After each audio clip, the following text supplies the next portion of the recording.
The CEO called me replaceable in front of 12 people on a Tuesday morning. He said it casually. That was the part I remembered most. Not with anger. Not even with contempt.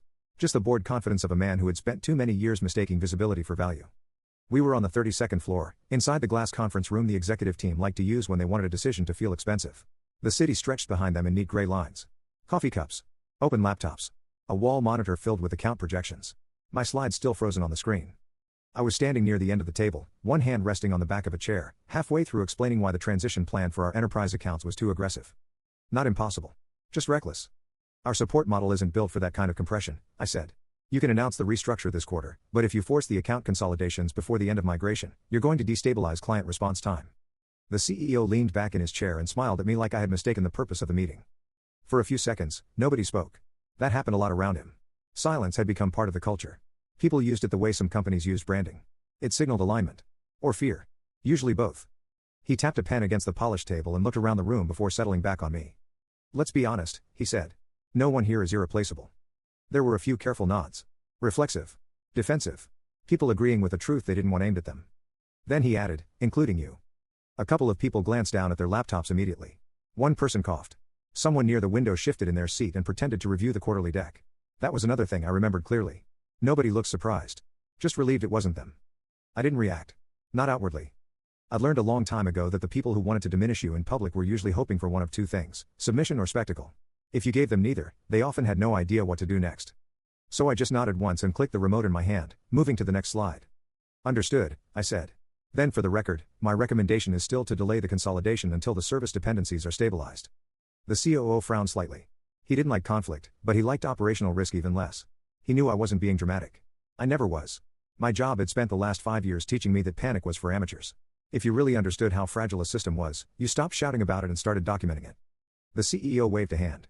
Recommendation noted. That was how the decision was made. Not with analysis. Not with debate. With theater. The meeting moved on. Budget language. Integration timelines. Investor optics. Words people used when they wanted reality to sound manageable. I sat down, closed my laptop, and listened while 3 executives talked confidently about accounts they had never personally rescued at 2 a.m. That was the difference between us. They knew the contracts. I knew the clients. There's a kind of power that only exists in organizations once they get big enough to forget where their money actually comes from. At that stage, the org chart becomes a map of ego rather than function. Titles rise. Competence disperses. And the people doing the real stabilizing work become almost invisible because nothing appears to be breaking. My role, officially, was Senior Director of Strategic Operations. Which meant almost nothing to anyone outside the company. Inside the company, it meant that when a client threatened to walk, I got pulled in before legal. When a launch failed, I was the one who knew which undocumented workaround would keep the account alive until engineering caught up. When leadership promised something unrealistic in a sales cycle, I was usually the person who turned it into something survivable. I wasn't the face of anything. That was exactly why people underestimated me. The loud ones always do well in executive environments. They fill silence quickly. They make uncertainty sound temporary. They summarize complexity with enough confidence that nobody asks what got lost in the translation.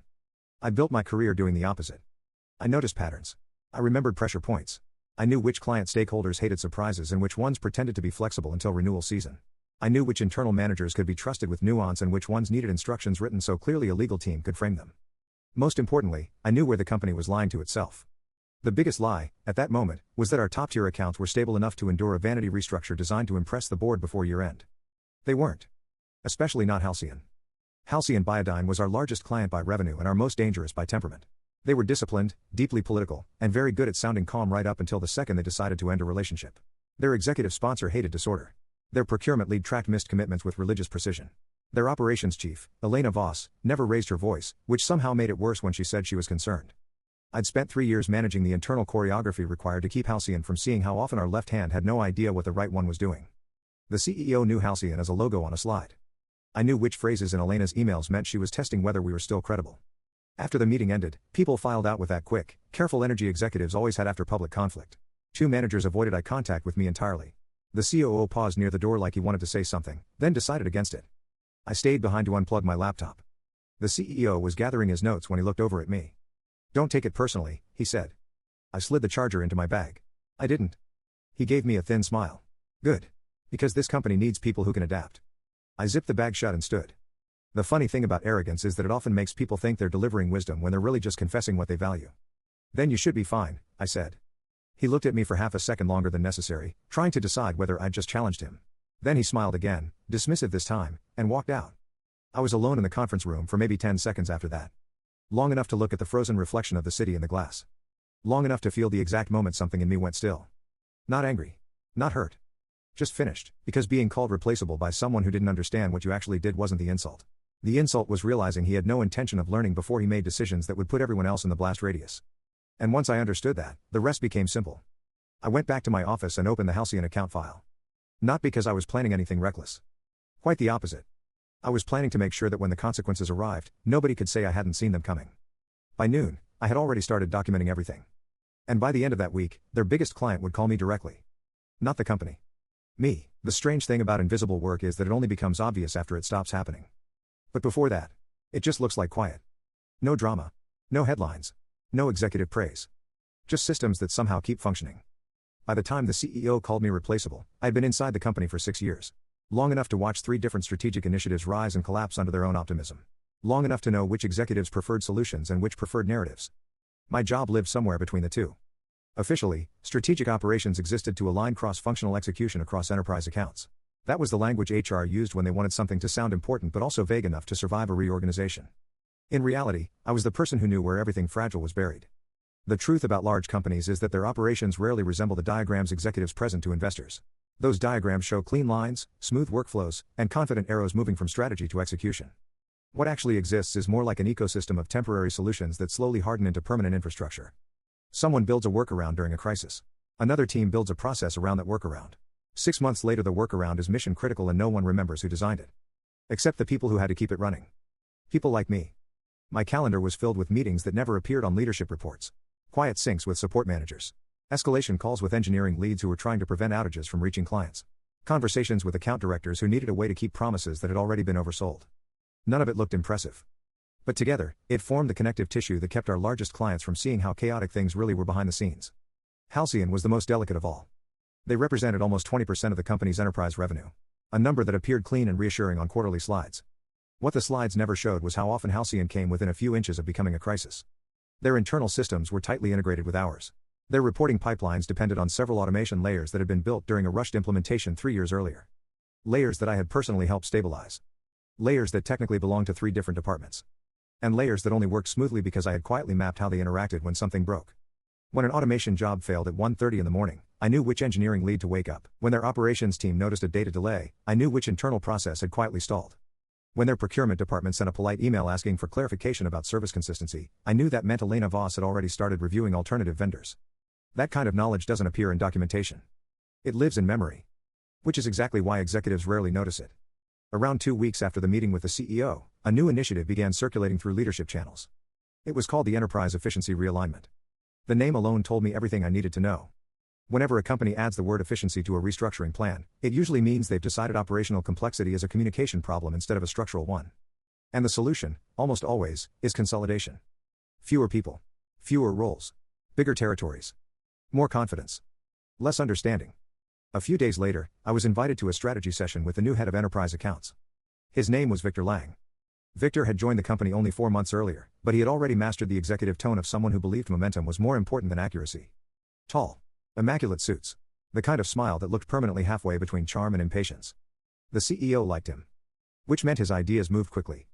When I walked into the meeting room, Victor was already at the front of the table speaking to a cluster of directors. Because the client experience should be streamlined, he was saying. One account lead. One escalation path. No internal fragmentation. A few heads nodded. He noticed me enter and gestured toward an open chair. Perfect timing, he said. You're the operations expert. I sat down without correcting him. Experts are rarely introduced that way unless someone is about to ignore them. Victor clicked his remote and the screen changed to a new slide. A simplified account structure. Halcyon sat at the top of the chart, neatly assigned to a newly created enterprise portfolio under his leadership. All major accounts will be consolidated under this structure by the end of the quarter, he said. A director beside me frowned slightly. That's aggressive. Victor smiled. Only if the organization is slow. Then he looked directly at me. Operations shouldn't have a problem supporting this timeline, right? The room shifted subtly. Everyone knew I had been managing the operational layers behind Halcyon. Which meant they were waiting for my answer. I studied the slide for a moment. Not because I needed time to think. Because I wanted to choose my words carefully. The structure is fine, I said calmly. Victor nodded immediately, already satisfied. Then I continued. But the timing assumes the current system dependencies are already stabilized. His smile faded a fraction. They aren't? Not fully. Victor leaned against the table. Can you quantify the risk? Yes. I folded my hands on the table. If the consolidation happens before the automation layers finish migrating, the Halcyon reporting pipeline will depend on 3 separate support teams who currently operate on different escalation schedules. Victor blinked. I continued. That means if something breaks overnight, the resolution chain becomes unpredictable. A few people exchanged glances. Victor waved a hand slightly. That sounds manageable. It is manageable, I said. As long as someone understands how the pieces interact. Silence settled over the table. Victor studied me for a moment, then leaned back with a small amused smile. You know, he said, this is exactly the kind of thinking that slows organizations down. No anger. Just confidence. The future model doesn't rely on individual knowledge, he added. It relies on structure. I nodded once. That would be ideal. He smiled wider, satisfied again. Good. Then we're aligned. The meeting moved on. People discussed transition timelines, messaging strategies, and leadership visibility. But I had already stopped listening. Because I just heard the second most dangerous sentence in corporate management. The first one was, no one is irreplaceable. The second one was, the system will handle it. Systems only work when someone understands them. And Victor had just made it very clear that no one in that room actually did. Later that afternoon, I opened the internal operations dashboard for the Halcyon account. The automation log scrolled across my screen. Pipelines. Escalation tickets. Dependency triggers. Hundreds of tiny moving parts. Most of them invisible to leadership. I stared at the activity monitor for a long time. Then I opened a new document. And began writing something very simple, not a complaint. Not a warning. Documentation. Because if the company truly believed I was replaceable, then it was only fair to let them discover exactly what that meant. The moment a company decides you're replaceable, your job changes. Not officially. No memo appears. No manager sits you down to explain the new expectations. But something subtle shifts. You stop thinking like an employee.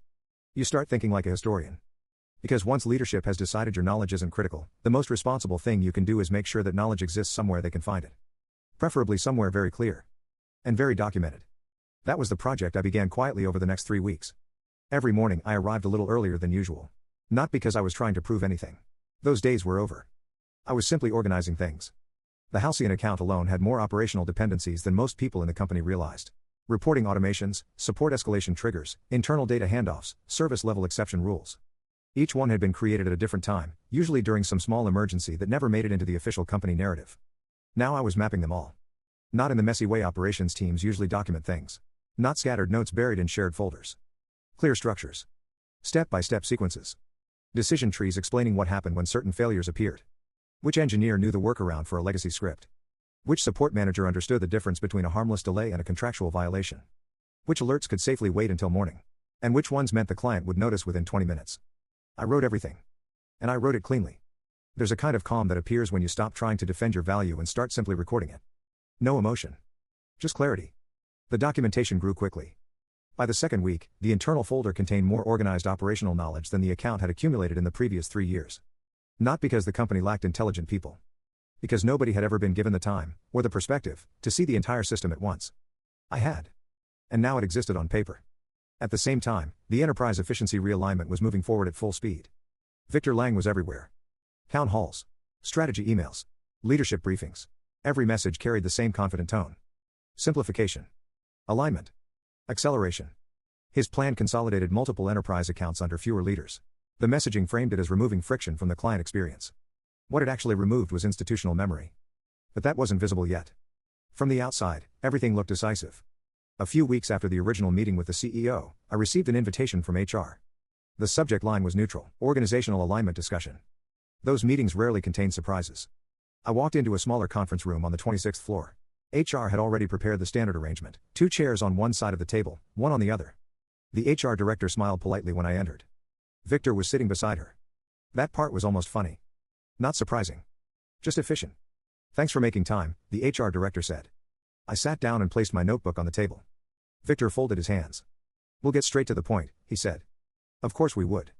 He explained that the new enterprise structure required streamlining certain operational roles. My position, he said, overlapped with several functions that would now sit directly under account leadership.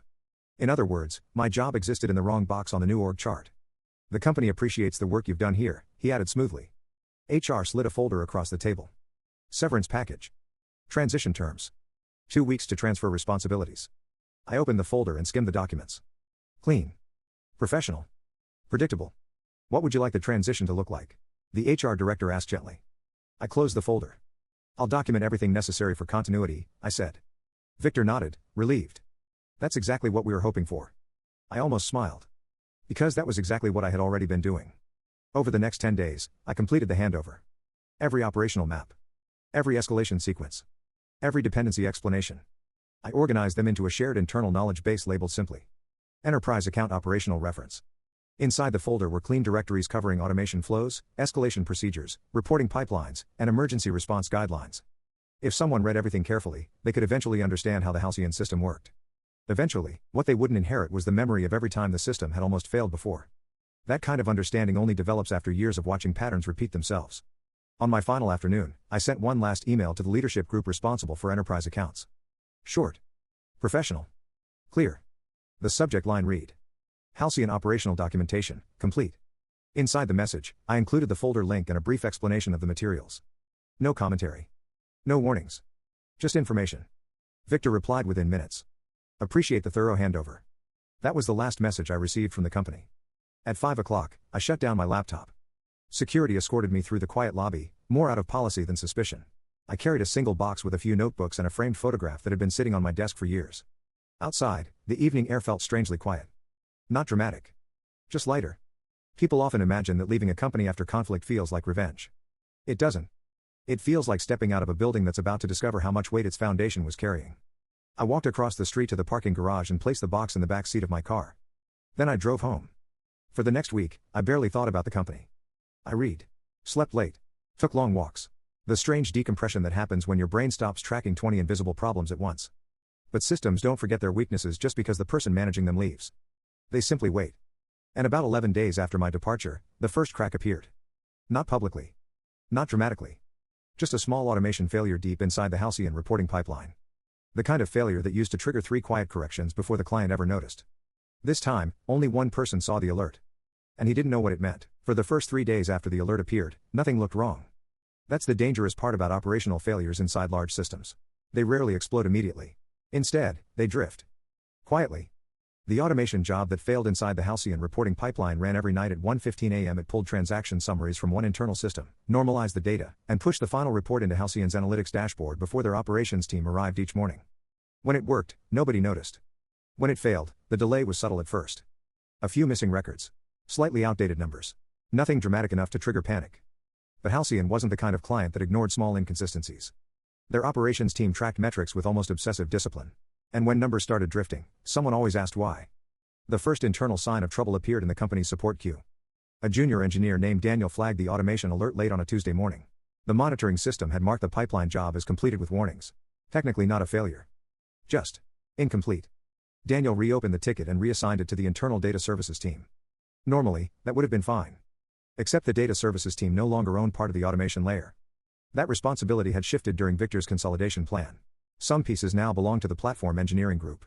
Other pieces still technically lived under client support. Which meant the ticket bounced. From one queue to another.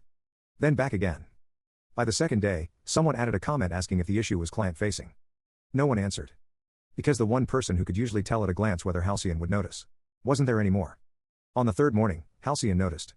Elena Voss sent the first email at 8:42 a.m. The message was polite, precise, and quietly dangerous. Good morning. We're seeing inconsistencies in yesterday's reporting dashboard. Could someone confirm whether there was a delay in the overnight data pipeline?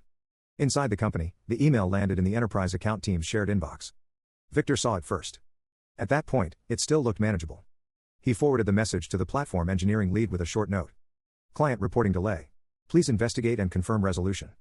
Then he moved on to his next meeting. Inside engineering, the email triggered a small scramble.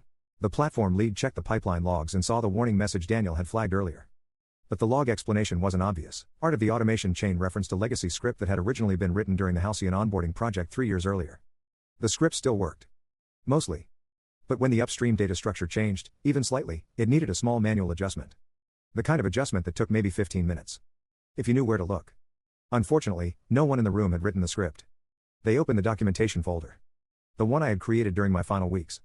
At first glance, the material looked impressive. Clean diagrams. Organized escalation paths. Clear explanations of the pipeline structure. But documentation is like a map. It shows the roads. It doesn't show the traffic. Victor joined the troubleshooting call around noon. Is the client impacted? he asked. The platform lead hesitated. We're not completely sure yet. Victor frowned. How can we not know? Silence followed. Finally someone said, the documentation suggests the pipeline feeds 3 downstream reports, but we're still verifying which ones Halcyon actively monitors. Victor leaned back in his chair. So verify. They did. Slowly. Meanwhile, inside Halcyon's headquarters, Elena Voss had already noticed something else. The reporting inconsistency wasn't isolated to one dashboard. It was spreading. At 2:10 p.m., she sent a second email. This one included their internal analytics team, following up on our earlier message. Several downstream reporting views appear to be missing yesterday's finalized data. Can you confirm the integrity of the pipeline? Victor read the message and felt the first small knot of pressure tighten in his stomach. Still manageable. He replied quickly. Thank you for flagging this. Our engineering team is investigating and will provide an update shortly. He didn't mention that engineering was still trying to figure out who owned the relevant system. By late afternoon, someone finally located the failing automation step. The legacy script. The fix itself was simple. The engineer running the patch just needed to understand which configuration values Halcyon expected in the final dataset. Those values were documented. Technically. But the documentation referenced another internal tool that had recently been migrated during the efficiency realignment. Which meant the configuration file had moved. By the time the correct version was found, it was almost 6:30 p.m. The patch was deployed. The pipeline reran. The dashboard numbers finally aligned again. Inside the company, people relaxed. Crisis avoided. Victor sent a confident update to Halcyon explaining that the delay had been caused by a temporary pipeline inconsistency and that everything had now been fully resolved. Elena replied 20 minutes later. Appreciate the update. We'll monitor tomorrow's refresh. The message was neutral. But Victor felt uneasy reading it. Because experienced client operators rarely say we'll monitor unless they've already started documenting something. Still, the problem was fixed. For now. What no one inside the company noticed was that the patch had corrected the immediate data issue. But it hadn't addressed the underlying dependency conflict that caused the failure in the first place. That dependency sat quietly inside another automation layer scheduled to run later that week. The same layer that synchronized Halcyon's forecasting models with our internal reporting engine. And that pipeline was far less forgiving. The old system used to trigger a special escalation alert whenever those jobs behaved strangely. An alert that routed directly to my phone. After the restructure, the alert still existed. But the routing rule had been removed during the system cleanup. So when the second failure appeared 2 nights later, the alert fired. The monitoring system recorded it. And no one saw it until the next morning. Except one person. Because the alert had one other notification path. A legacy redundancy that nobody remembered removing. It was connected to an external contact record. My contact record. At 2:17 a.m., my phone buzzed on the nightstand. I opened one eye and looked at the notification. Halcyon forecast pipeline, critical failure. I stared at the screen for a few seconds in the dark. Then I set the phone back down. Because for the first time in 6 years, it wasn't my system anymore. My phone buzzed again at 7:12 the next morning. Not an alert this time. A phone call. I was in the kitchen pouring coffee when the screen lit up on the counter. The number wasn't saved in my contacts, but I recognized the area code immediately. Boston. Halcyon's headquarters. For a moment, I simply stared at the screen. There's a strange feeling that happens when an old responsibility reaches for you after you've already let it go. Like hearing a familiar alarm in a building you no longer work in. The phone buzzed again. I let it ring twice more before answering. Hello? There was a brief pause on the other end. Then a calm, familiar voice. Good morning. This is Elena Voss. She said it the way she always did. No introduction beyond her name. No unnecessary context. Just quiet certainty that the person on the other side would understand who she was. Elena Voss was Halcyon's director of operations. In practical terms, she was the single most important person involved in our company's relationship with them. And she almost never called anyone directly. Good morning, Elena, I said. Another pause. Not awkward. Evaluative. You're no longer with the company, she said. It wasn't a question. No, I replied. I left about 2 weeks ago. I see. Her voice remained perfectly neutral, but I could hear the small shift in her breathing. Elena was the type of operator who absorbed new information quickly, then immediately recalculated the landscape. I suspected something like that, she said. What gave it away? The response pattern. I leaned against the kitchen counter. What kind of response pattern? The kind where no one answers the question you actually asked. I couldn't help smiling slightly. That sounded exactly like her. Elena continued. We've experienced 2 reporting disruptions in the last 72 hours. Yesterday's issue was resolved eventually, but overnight our forecasting pipeline appears to have failed entirely. I stayed quiet. She added, your former colleagues are currently investigating. I'm sure they are. Another pause. Then she asked the real question. Did you receive an alert last night? For a moment, the only sound in the room was the low hum of the refrigerator. Elena had always been sharp. But that was sharper than most people realized. Yes, I said. I thought you might. Her tone didn't change. No accusation. No urgency. Just confirmation of a theory. The system still has your number attached to the escalation chain, she continued. That suggested the underlying monitoring structure hadn't been updated. Which meant she understood something very important. If my contact was still embedded in the escalation logic, it implied other pieces of the system might still depend on decisions I had originally designed. Are you asking me to troubleshoot their system? I said gently. No. That answer came immediately. Elena wasn't careless enough to put something like that on record. What I'm asking, she said calmly, is whether the failure we're seeing today is likely connected to the pipeline instability from earlier this week. She wasn't asking for technical support. She was asking for context. Which was a very different thing. I walked over to the window and looked out at the street below. Morning traffic moving slowly between intersections. How bad does the dashboard look? I asked. Our forecasting models failed to update overnight, she said. 3 internal reports are now out of sync with our operational planning tools. That meant the pipeline failure had hit exactly where I expected. Not a cosmetic dashboard. Something deeper. Has anyone confirmed which automation step failed? I asked. They're still investigating. Of course they were. I took a slow sip of coffee. Elena, I said carefully, you should assume the issue isn't the script itself. Another pause. Explain. The reporting pipeline and the forecasting pipeline share a dependency layer, I said. If someone patched the reporting system earlier this week without stabilizing that dependency, the forecasting sync would eventually fail. Silence. I could almost hear her thinking through the architecture in real time. Would that be visible in the documentation they have? She asked. Eventually, I said. But not immediately. How long would it take them to find it? That was a harder question. Not because the answer was complex. Because it depended on who was looking. Hard to say, I said. Hours? She asked. Maybe. And worst case? I glanced at the phone screen, watching the call timer tick upward. Days, I said. Another long pause followed. Then Elena spoke again, her voice slightly lower now. There's something else you should know. I waited. Our executive team has already scheduled an emergency review this afternoon. If the forecasting pipeline doesn't stabilize before then, procurement will begin evaluating contingency vendors. That was the moment the situation changed. Because Halcyon didn't make threats. They made timelines. Once procurement entered the conversation, the relationship stopped being operational and became strategic. Which meant the executives at my former company were about to experience the kind of pressure that spreads very quickly through leadership teams. Have you told them that? I asked. Not yet. Why not? Another small pause. Because I wanted to understand whether this was a temporary disruption, she said. Or a structural one. I nodded slowly to myself. That was exactly the right question. And exactly the one nobody inside my former company had asked yet. Elena, I said, I can't advise you on their internal situation. I understand. But if you're asking whether the system was fragile before the restructure. I let the sentence hang for a moment. Then finished it. Yes. Another quiet breath on the line. Thank you, she said. No drama. No frustration. Just information collected. I appreciate your time, she added. And for what it's worth. Your absence has been noticed. That sentence landed differently than I expected. Not like flattery. More like a diagnosis. Good luck today, I said. You too. The call ended. I set the phone down on the kitchen counter and stared at it for a while.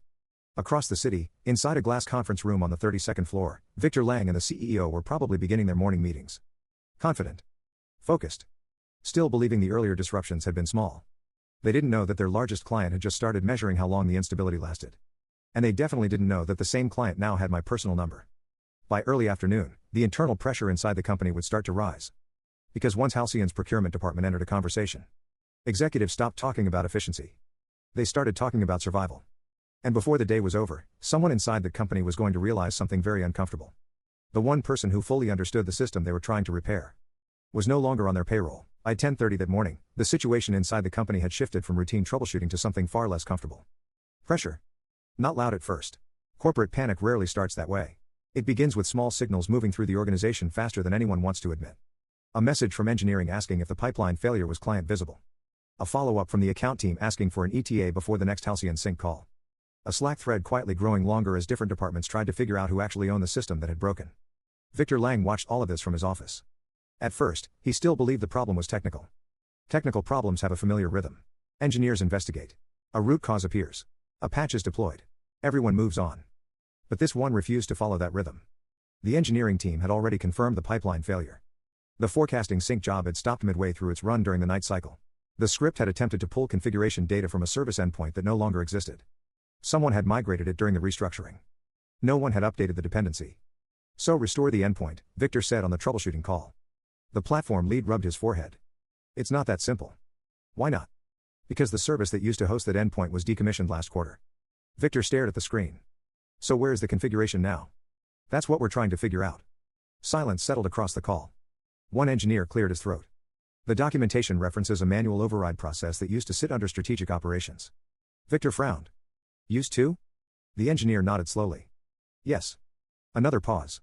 Then someone said the thing everyone in the room had been quietly thinking. That was his process. No one needed clarification about who his meant.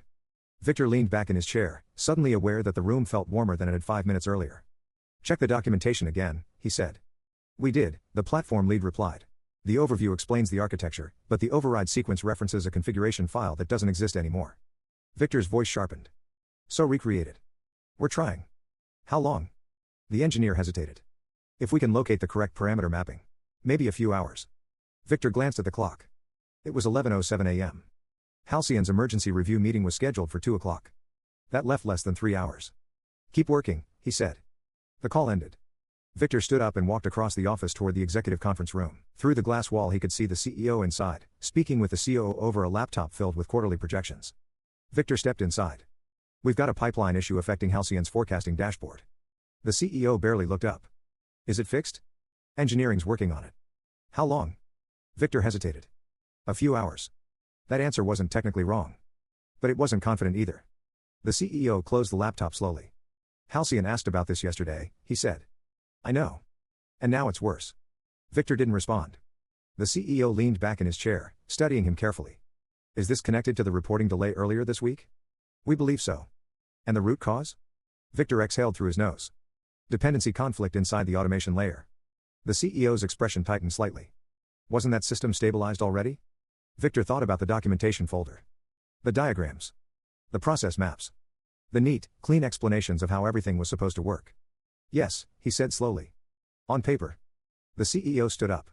Fix it before their review call, he said. I don't want procurement anywhere near this conversation. Victor nodded. But as he walked back toward his office, the uneasiness in his stomach was growing stronger. Because engineering still hadn't found the missing configuration. And something else was bothering him. He opened the Halcyon documentation folder again. Scrolling through the operational reference files. Pipeline architecture. Escalation paths. Monitoring alerts. Everything was there. Everything except the one detail they needed. Victor leaned closer to the screen. At the bottom of the forecasting pipeline document, a small note appeared under the dependency diagram. A single sentence, manual override sequence requires contextual review of upstream reporting adjustments. Victor stared at it. Contextual review. That wasn't an instruction. That was a memory. He picked up the phone and dialed the platform engineering lead.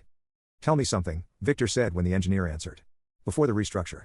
Who handled these overrides when the pipelines drifted? The engineer didn't hesitate. That was handled by strategic operations. Specifically who? Another short pause. Honestly? Yes. You know who? Victor hung up. For the first time since the issue began, the problem stopped looking technical. It started looking personal. Because the only person who had ever consistently managed those interactions was the same person the CEO had publicly called replaceable. Victor opened his laptop and pulled up the employee directory. The profile was still there. Inactive. Name grayed out. He stared at it for a long moment. Then he stood up and walked back toward the executive conference room. Inside, the CEO looked up again. Update? Victor hesitated only slightly. They're still working. That's not an update. Victor folded his arms. The documentation is incomplete. The CEO frowned. What do you mean incomplete? Victor chose his next words carefully. It explains the system. It doesn't explain the judgment calls. Silence. The COO looked up from his laptop. What kind of judgment calls? Victor met the CEO's eyes. The kind that used to come from the person we let go. The CEO's expression hardened. For a few seconds, nobody spoke. Then the COO asked the question that had suddenly become unavoidable. Can we call him? Victor didn't answer immediately. Instead, he glanced at the clock on the wall. 1:12 p.m. Less than an hour before Halcyon's review meeting. And somewhere across the city.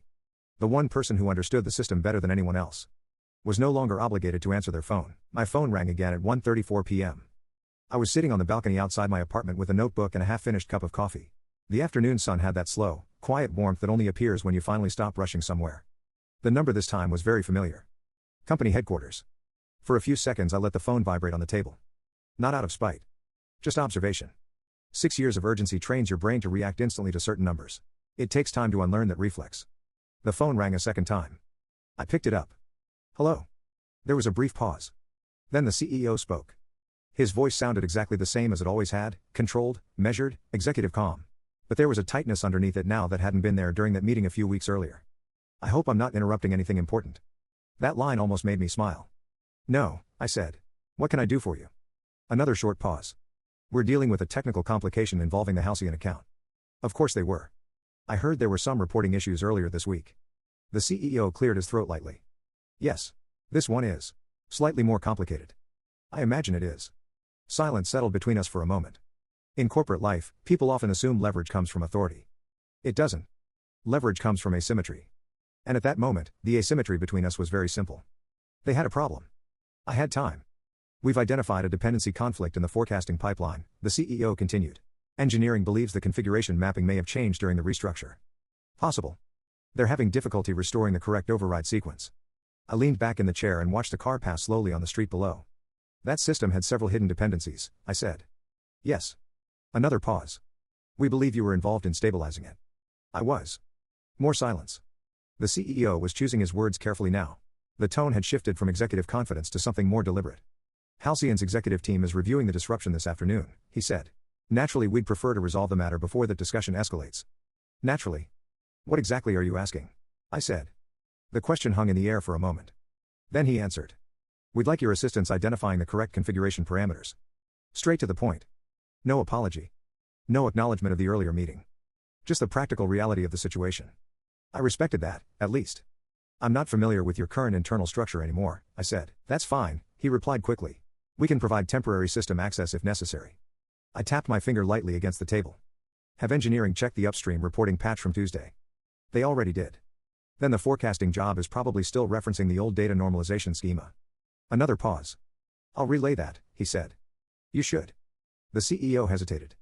Then he asked the question he'd clearly been circling around since the beginning of the call. Would you be willing to join a brief troubleshooting session?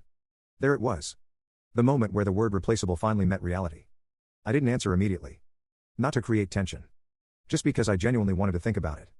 From a purely technical standpoint, the issue probably wasn't even difficult anymore. Once someone looked at the right dependency layer, the fix would become obvious. But that wasn't the real problem. The real problem was that the system had always depended on context. Years of small adjustments. Quiet decisions made during late-night escalations. Things that never made it into documentation because they weren't rules. They were judgment. I finally spoke. I'm happy to explain the architecture, I said. That would be helpful. But I'm not an employee anymore. Another brief pause. Of course, the CEO said. So if you're asking for consulting support, I continued calmly, we should probably structure it that way. The air on the other end of the line changed. Not dramatically, just recognition. What are you proposing? He asked. I watched a cloud drift slowly across the sky above the buildings. For emergency operational consulting? Yes. Standard rate would be $500 an hour. Silence. Then I added something else.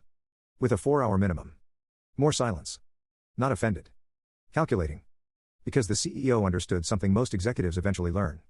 When expertise disappears from your payroll, it doesn't disappear from the world. It simply becomes more expensive. That seems reasonable, he said finally. I nodded, even though he couldn't see it. Then send over a short-term consulting agreement. We'll have legal prepare something immediately. And once it's signed, I said, I'll walk your team through the dependency chain. Good. The tension in his voice had softened slightly now. Not relief. But progress. We appreciate your flexibility, he said. I'm not being flexible, I replied. I'm being available. Another pause. Then, quietly. Understood. The call ended. I set the phone back on the table and finished the last sip of my coffee.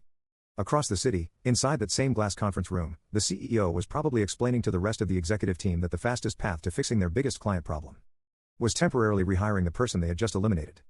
Not out of revenge. Not out of pride. Just simple economics. Because the truth about being replaceable is very straightforward. You usually are.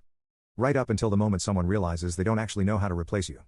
And Halcyon's review meeting was starting in 20 minutes. The consulting agreement arrived 12 minutes later. Legal departments move very quickly when revenue is involved. The email was brief.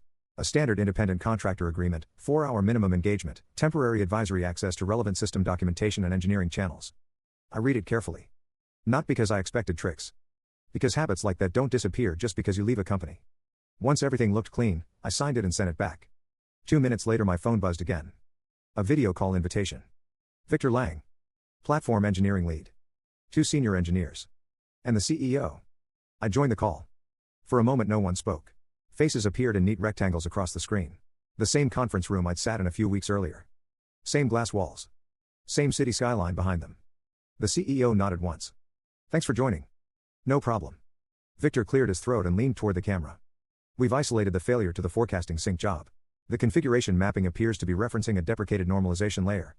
That sounds right, I said. One of the engineers shared his screen. Lines of logs and configuration tables filled the display. We patched the reporting pipeline earlier this week, he explained. But when the forecasting job runs, it still expects the original schema values. I studied the logs for a few seconds. Then I nodded. You updated the reporting transformation without updating the forecasting dependency. That's what we're seeing, he said. Victor crossed his arms. So how do we fix it? I leaned back slightly. First, stop thinking of them as separate pipelines. The engineer frowned. They're technically different processes. Not from Halcyon's perspective, I said. From their side, the reporting dashboard and forecasting models are part of the same operational dataset. Silence. The CEO spoke next. Meaning? Meaning the forecasting job validates its inputs against the same normalization layer the reporting pipeline uses. The engineer blinked. So when we change the reporting schema, you broke the forecasting validation step. He stared at the screen again. Then suddenly straightened in his chair. Oh. Victor leaned forward. You see it? The engineer nodded slowly. Yes. He opened another configuration file. There's a compatibility flag here. But it's disabled. Exactly, I said. That flag allows the forecasting job to accept the updated normalization schema. The engineer typed quickly. A few seconds passed. Then he looked back up. Why wasn't this in the documentation? I shrugged slightly. It was. Victor frowned. I didn't see it. You were reading the architecture notes. Another engineer spoke up. Where was it? In the escalation section. The room went quiet. Because that was where the difference lived. Architecture explains how systems work. Escalation explains how they fail. And most executives only read the first half. The engineer toggled the compatibility flag and restarted the forecasting job. Everyone watched the log scroll down the screen. Processing. Validation. Normalization. Then finally. Pipeline complete. The engineer exhaled. That did it. Victor leaned back in his chair. So the dashboards will update? Yes, the engineer said. Next refresh cycle should push everything through. The CEO checked his watch. How long? About 15 minutes. Perfect timing. Halcyon's review meeting had started less than 5 minutes earlier. Victor looked toward me through the camera. That's all it was? Yes. Just a compatibility flag? I shook my head. No. What do you mean? The flag was the symptom. Victor frowned again. The real issue, I said calmly, is that no one in your current structure owns the relationship between those pipelines. The room fell quiet. Because they all knew that part was true. Before the restructure, someone had been responsible for watching how those systems interacted over time. Someone who understood that small changes in one layer could ripple into another. Someone whose job existed between departments. The CEO spoke carefully. And that was your role. It was part of it. The forecasting job finished its cycle. The engineer refreshed the dashboard feed. Clean data. All reports synchronized again. Victor exhaled slowly. Good, he said. Then we're back to normal. I didn't respond. Because that wasn't true. Systems don't return to normal just because a patch works. They return to normal when trust does. And right now, somewhere inside Halcyon's headquarters, Elena Voss was probably watching their dashboards refresh while explaining to her executives why the pipeline had failed in the first place. Not technically. Strategically. And strategic failures have longer memories. The CEO looked at the screen. We appreciate your help, he said. Happy to assist. Victor hesitated. Then asked the question that had clearly been bothering him since the call began. How did you know where to look so quickly? I thought about that for a moment. Then gave the simplest answer. Because I've watched that system fail before. Silence settled across the conference room. Not uncomfortable. Just reflective. The CEO finally nodded. Well, he said quietly, it's good to know we can reach out if something like this happens again. That sentence hung in the air for a few seconds. Then I said something very simple. You can. Another pause. But next time, I added, it might take longer. The CEO studied me carefully. He understood what that meant. Because companies can outsource knowledge. But they can't outsource memory. The call ended. Across the city, the dashboards were stabilizing. The pipelines were flowing again. And Halcyon's executives were now deciding whether the disruption they had just witnessed was an isolated technical hiccup. Or a preview of how fragile the system had become. Because once a client sees the cracks in your infrastructure, they never completely stop looking. About 30 minutes after the troubleshooting call ended, my phone buzzed again. This time the name on the screen wasn't unfamiliar. Elena Voss. I answered. Hello. Her voice sounded the same as it had that morning, calm, measured, analytical. Our dashboards just refreshed, she said. Good. The forecasting models are synchronized again. I figured they would be. A brief pause. Your former colleagues mentioned a compatibility flag inside the pipeline configuration. I leaned back in the chair. That's one way to describe it. Another pause followed. Then she asked the question that really mattered. Is the system stable now? That word, stable, carried more weight than most people realized. Technical stability is about code. Operational stability is about people. They've corrected the immediate dependency conflict, I said carefully. That wasn't the question. Of course it wasn't. Elena had always been very precise. She wasn't asking whether the pipeline worked. She was asking whether the system behind it could be trusted. I looked out across the street again. Cars moving. People walking.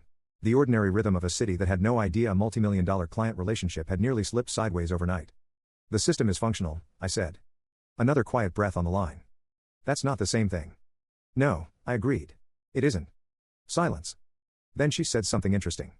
During our review meeting today, your company's executive team explained that the disruption was caused by a technical oversight during their recent operational restructure. That sounds accurate. But incomplete. I didn't respond. She continued. Our analytics director asked a simple question. What was it? Who previously managed the interaction between the reporting pipeline and the forecasting models? I smiled faintly. And what answer did they give? They said the responsibility used to sit under strategic operations. Of course they did. And then? Another pause. We asked what changed. I waited. They explained that role had recently been eliminated as part of an efficiency initiative. There it was. Not an accusation. Just a fact. And how did that land? I asked. Elena didn't answer immediately. When she spoke again, her voice had shifted slightly. Still calm, but now carrying the quiet tone of someone who had already reached a conclusion. Our executive team is not particularly concerned about a pipeline failure, she said. That's good. What concerns them is the organizational signal. I leaned forward slightly. Which signal? That institutional knowledge was removed from the system without replacing the decision framework behind it. I didn't say anything. Because there was nothing to add. She continued. Technical problems happen.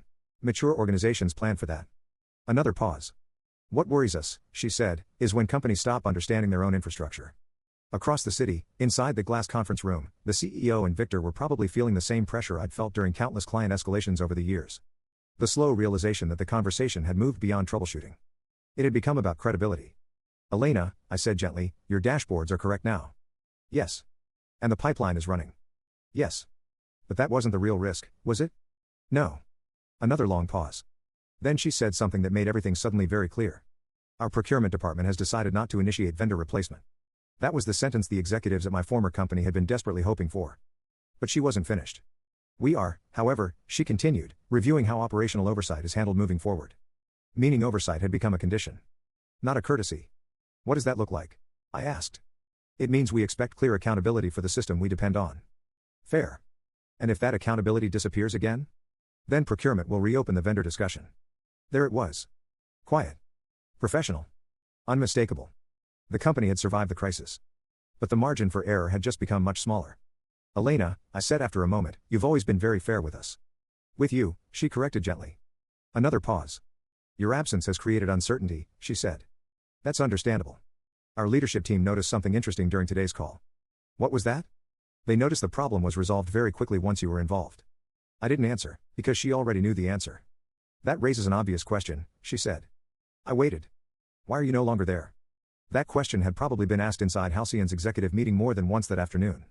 And every answer my former company gave would have sounded slightly weaker than the truth. It was a restructuring decision, I said. Efficiency? That was the language used. She exhaled quietly. I see. A few seconds passed. Then she said something unexpected.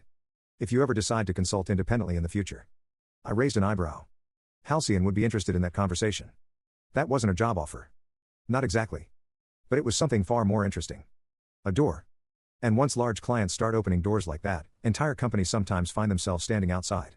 I appreciate that, I said. We appreciate competence, she replied. The call ended shortly after that. I set the phone down again and leaned back in the chair. Across the city, the executives who had called me replaceable were probably celebrating the fact that their biggest client had decided not to leave. What they didn't realize yet was that something much more subtle had changed.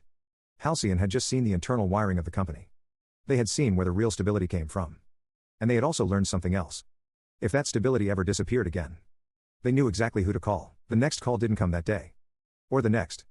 For about a week, everything was quiet again. From the outside, the situation had stabilized. The pipelines were running. The dashboards were clean. Halcyon hadn't escalated anything further. Inside the company, leadership probably told themselves the same story most executives tell after a near miss. Crisis avoided. Lesson learned. Move forward. But something subtle had shifted. Not technically. Psychologically. Because once an organization sees how close it came to losing a client that large, the conversation changes. Quietly at first. Someone asks why the issue took so long to diagnose. Someone else points out that the system seemed to rely on knowledge that wasn't documented. Another executive remembers the meeting where a certain employee had warned about destabilizing the account structure. None of those conversations happen dramatically. They happen in hallways. In small meetings. In short sentences that end with someone saying, maybe we should look into that. About 8 days after the pipeline incident, my phone rang again. Same number. Headquarters. This time I answered immediately. Hello. The CEO's voice came through. I wanted to follow up on the consulting engagement from last week. Of course. We appreciate the assistance. The Halcyon situation has stabilized. I'm glad to hear it. There was a pause. Not the careful, strategic pause from before. Something slightly different. More reflective. Our executive team has been reviewing the restructuring decisions from earlier this quarter, he said. That was interesting. What kind of review? I asked. We're reassessing certain operational gaps. I leaned back in my chair. That sounds healthy. Another pause. Then he said something that would have been unthinkable a few weeks earlier. It's become clear that your previous role covered more ground than we initially understood. There it was. Not quite an apology. But close enough to recognition. Large systems tend to hide complexity, I said. Yes. And sometimes the people managing the complexity don't look very visible from the top of the org chart. I'm starting to see that. For a moment, neither of us spoke. Then the CEO asked a direct question. Would you consider returning to the company in an advisory capacity? That sentence hung in the air for a few seconds. I could picture the conference room again. The glass walls. The city skyline. The same room where he had leaned back in his chair and said something very simple. No one here is irreplaceable. Advisory capacity, I repeated. Yes. What would that involve? Helping us rebuild the operational oversight framework for enterprise accounts. In other words, rebuilding the exact function they had eliminated. Why not assign that responsibility to the new enterprise structure? I asked. Another pause. This one longer. Because, he said carefully, we've realized the structure alone isn't enough. I almost laughed. Not because it was funny. Because it was inevitable.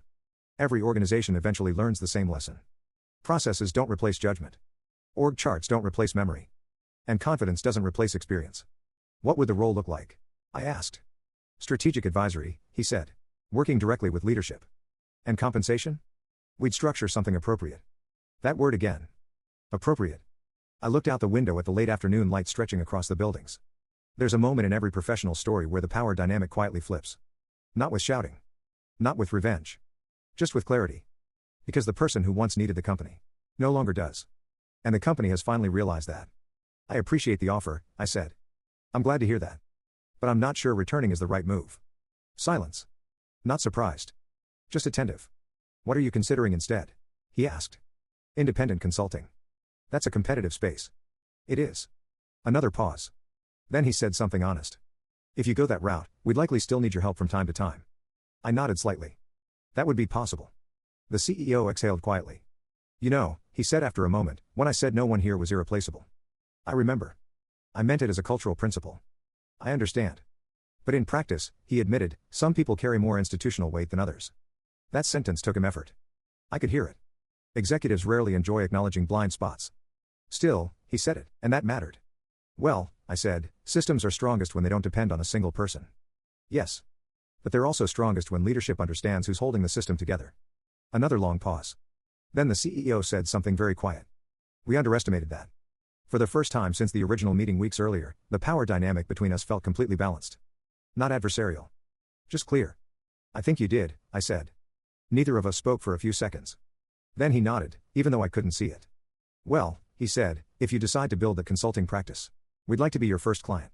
That was the moment the story truly ended. Not with revenge. Not with humiliation. But with something much more satisfying. Recognition. Because the same company that once described me as replaceable was now asking to hire me on my own terms.